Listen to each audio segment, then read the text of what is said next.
This presentation provides an overview of the legal foundations of special education.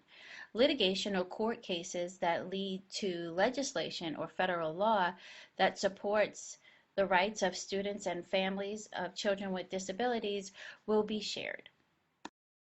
During the first half of the 20th century, special education services were not required by law for students with disabilities. However, there were some special education classes for students with intellectual disabilities, students with physical disabilities, and sensory impairments that were being formed. But at that time, any child could potentially be denied access to public schools. One of the first court cases that potentially impacted the formation of federal special education law was the 1954 case of Brown versus Board of Education of Topeka, Kansas. This court case led to racial desegregation in schools, and the phrase separate cannot be equal was a result of this case. In 1965, the first Elementary and Secondary Education Act, which is federal law to address the education of all students, was the first federal law to also address the education of students with disabilities. In this law, funding was provided to states to assist them in creating and improving programs for students with disabilities. So at this time, special education was not mandated or required. However, the government was funding states to develop programs for these students.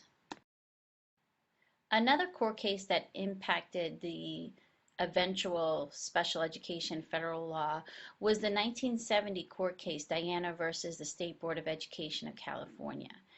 In this case, the school system was challenged because they were placing a child who was Spanish speaking in a class for students with intellectual disabilities because of a low IQ score. However, her IQ score was only low because they had tested her in English instead of in her native language. You will learn later on that federal special education law requires that students be tested in their primary language. Another court case that impacted federal special education law was the 1972 case Larry P. versus Riles. The outcome of this case was that IQ tests alone could not be used to identify African American students as having intellectual disabilities. This is because IQ tests tend to have a bias towards Caucasian culture in the United States. Therefore, in the federal special education law that's later comes into play, it's noted that multiple assessments must be used in order to identify a student with an intellectual disability. One of the most impacting court cases that led to the development of federal special education law was the 1972 court case, Pennsylvania Association for Retarded Children versus the Commonwealth of Pennsylvania. And the reason why this case is so powerful is that it established the right for all children with intellectual disabilities in Pennsylvania to receive public education tailored to their individual needs. So this was the first state that was mandating public education. In turn, this will help provide the rationale for mandating public education for children with disabilities across the country. Similar to Park case in 1972 was the Mills versus Board of Education in 1972. And this court case resulted in the court ordering that public education be provided to all students with disabilities in Washington, D.C. So this was not specific to students with intellectual disabilities, but students with all disabilities were required to be given a free public education. And finally, all of this litigation eventually led to the first special education law or legislation, which was Public Law 94-142. It was originally called the Education of All Handicapped Act of 1975. Later was renamed the Individuals with Disabilities Education Act, and in 2004 it was renamed again Individuals with Disabilities Education Improvement Act. And there are some essential components of this federal law. One is that states are mandated to provide full educational opportunities for students with disabilities ages 3 to 21, and that this must be free and appropriate public education, zero reject in that families cannot be turned away because of their students' needs. All students will receive an IEP or an individualized education plan. They are required to educate students with disabilities in the least restrictive environment, or LRE, meaning students need to be educated alongside their typically developing peers to the maximum extent appropriate.